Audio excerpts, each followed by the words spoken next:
Hello everyone, welcome to double academy. पहा, मुंबई महानगरपालिकामध्ये जे JNM साठी वॅकन्सी आलेल्या आहे त्या रिगार्डिंग ती एक्झाम कधी कंडक्ट होऊ शकते या रिगार्डिंग डिटेल जी इन्फॉर्मेशन आहे ती आपण या व्हिडिओमध्ये पाहणार आहोत। सो बघा, त्याआधी बघा अकॅडमीमध्ये ANM आणि JNM याच्यासाठी बॅचेस सुरू झालेले आहेत। बॅचमध्ये ऑनलाईन बॅच आणि ऑनलाईन मेंटॉरशिप बॅच अशा दोन बॅचेस अवेलेबल आहेत। सो ऑनलाईन बॅचमध्ये जे तुमचे प्रीवियस इयर क्वेश्चन पेपर आहे त्याचं डिटेल अनालिसिस तुम्हाला प्रोव्हाइड केलं जाणार आहे। तसेच जो तुमचा सिलेबस असणार आहे तो कंप्लीट कव्हर केला जाणार आहे आणि ई बुक, टेस्ट सिरीज आणि नोट्स या तुम्हाला फ्री ऑफ कॉस्ट प्रोव्हाइड केल्या जातात जर तुम्ही बॅच परचेस केली तर। आणि ऑनलाईन मेंटॉरशिप बॅचमध्ये हे सगळे फीचर्स अवेलेबल असणार आहेत, पण दर 10 स्टुडंटच्या पाठीमागे एक मेंटॉर प्रोव्हाइड केले जाणार आहे आणि ते मेंटॉर तुम्हाला गाईड करणार आहे।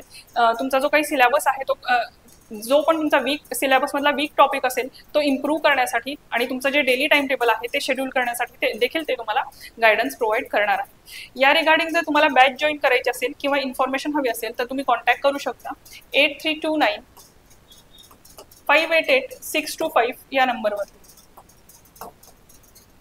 तसेच बघा, अकॅडमीमध्ये मुंबई महानगरपालिकेमध्ये जे फार्मसी ऑफिसर या पोस्टसाठी जी वॅकन्सी आलेली आहे त्या रिगार्डिंग पण बॅच सुरू झालेली आहे आणि बॅचचे फीचर्स सेमच असणार आहेत। जो तुमचे प्रीवियस इयर क्वेश्चन पेपर आहे त्याचं डिटेल अनालिसिस तुम्हाला प्रोव्हाइड केलं जाणार आहे। तुमचा सिलेबस आहे तो कंप्लीट कव्हर केला जाणार आहे आणि ई बुक, टेस्ट सिरीज आणि नोट्स या तुम्हाला फ्री ऑफ कॉस्ट प्रोव्हाइड केल्या जातात जर तुम्ही बॅच परचेस केली तर। सो जर तुम्ही प्रिपरेशन करत असाल आणि आतापर्यंत बॅच जॉईन केलेली नसेल तर लवकरात लवकर बॅच जॉईन करून घ्या।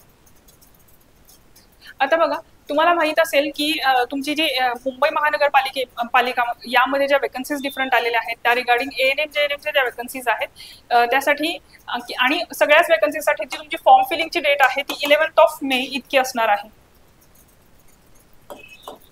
सो 28 मार्च पासून 11 मे पर्यंत जी तुम्ही फॉर्म फिलिंग हे जे काही डेज आहेत ते तुमचे फॉर्म फिलिंग साठी दिलेले आहेत। सो 11 मे म्हणजे आजपासून जवळपास एक 27-28 दिवस हे तुमची फॉर्म फिलिंग सुरू राहणार आहे प्रोसेस। त्याच्यामुळे बघा, 11 मे पर्यंत तुम्ही फॉर्म फिलअप करू शकता आणि त्यानंतर 1 ते 1.5 महिन्याच्या कालावधीमध्ये तुमची एक्झाम जी आहे ती कंडक्ट होऊ शकते। आणखी त्याबद्दल ऑफिशियल नोटिफिकेशन आलेलं नाहीये, पण तुमचा जो स्टडी आहे तो त्या अकॉर्डिंगली सुरू ठेवा, म्हणजे 2.5 ते 3 महिन्यामध्ये तुमची जी काही एक्झाम आहे ती कंडक्ट होऊ शकते। सो तुमच्याकडे जो टाइम असणार आहे 70 to 90 डेज एवढा टाइम तुमच्याकडे अवेलेबल असणार आहे। आणि या प्रिपरेशन मध्ये तुम्हाला माहित आहे की तुमच्या एक्झाम मध्ये टेक्निकल सेक्शन आणि नॉन टेक्निकल सेक्शन असे 2 सेक्शन तुमच्याकडे असणार आहेत। त्यामुळे तुम्हाला टेक्निकल सब्जेक्टचा तर स्टडी करायचाच आहे, जे नर्सिंग रिलेटेड 16 सब्जेक्ट तुमचे असणार आहेत त्या रिगार्डिंग तुम्हाला त्या 16 सब्जेक्टचा जो स्टडी आहे तो डिटेल करावा लागणार आहे।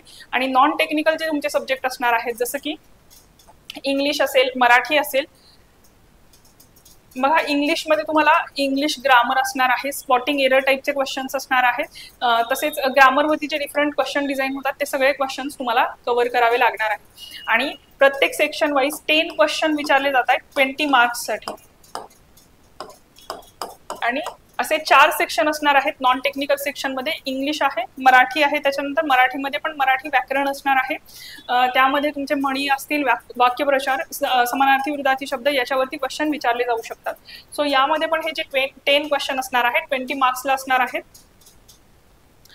तसेच जनरल नॉलेज मध्ये जनरल अवेअरनेस वरती क्वेश्चन विचारले जातात, म्हणजे तुमचे GK असेल, करंट अफेअर वरचे क्वेश्चन असणार आहेत आणि तुमचे जे पॉलिटी, जिओग्राफी, इकॉनॉमिक्स असणार आहे त्याचे पण काही बेसिक क्वेश्चन असे मिळून 10 क्वेश्चन त्याच्यावरती विचारले जातात।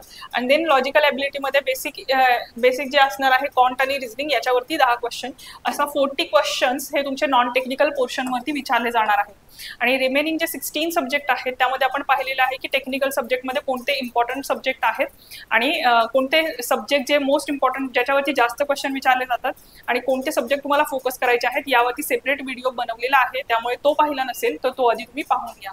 सो या 70 to 90 डेजच्या पिरियडमध्ये तुम्हाला टेक्निकल प्लस नॉन टेक्निकल एवढा स्टडी कव्हर करायचा आहे। त्याच्यामुळे जर तुम्ही डिटेल स्टडी केला तर हे 16 सब्जेक्ट आहेत।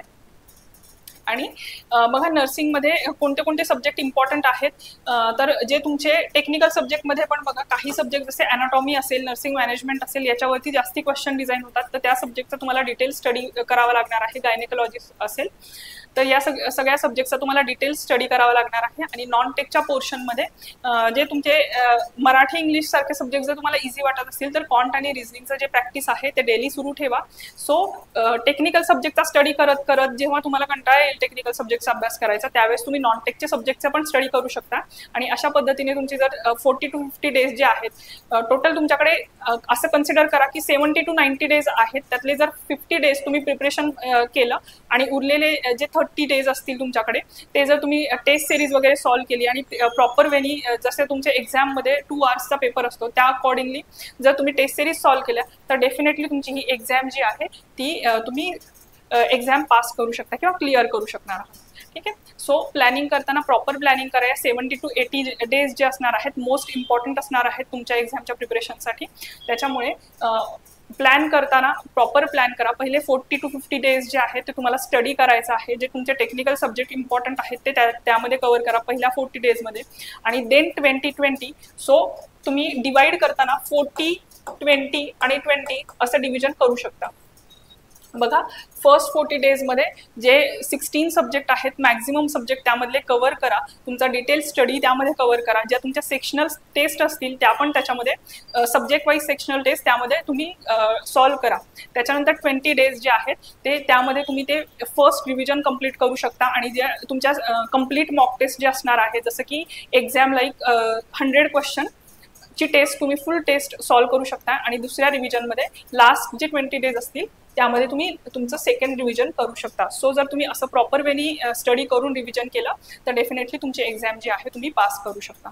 सो या व्हिडिओमध्ये आपण पाहिलं की जे रिमेनिंग डेज आहेत तुमच्या एक्झामसाठी त्यामध्ये तुम्ही कशा पद्धतीने प्लॅनिंग केलं पाहिजे. ठीक आहे. सो बघा अकॅडमीमध्ये ANM JNM साठी बॅच सुरू झालेली आहे आणि बॅचचे फीचर्स सेम असणार आहेत. जे तुमचे प्रिव्हियस इयर क्वेश्चन पेपर आहे त्याचं डिटेल अनालिसिस तुम्हाला प्रोव्हाइड केलं जाणार आहे. जो तुमचा सिलेबस आहे तो कंप्लीट कव्हर केला जाणार आहे. आणि ई बुक टेस्ट सिरीज आणि नोट्स या तुम्हाला फ्री ऑफ कॉस्ट प्रोव्हाइड केल्या जाणार आहे. सो तुम्ही आतापर्यंत बॅच जॉईन केली नसेल तर लवकरात लवकर बॅच जॉईन करून घ्या. थँक्यू.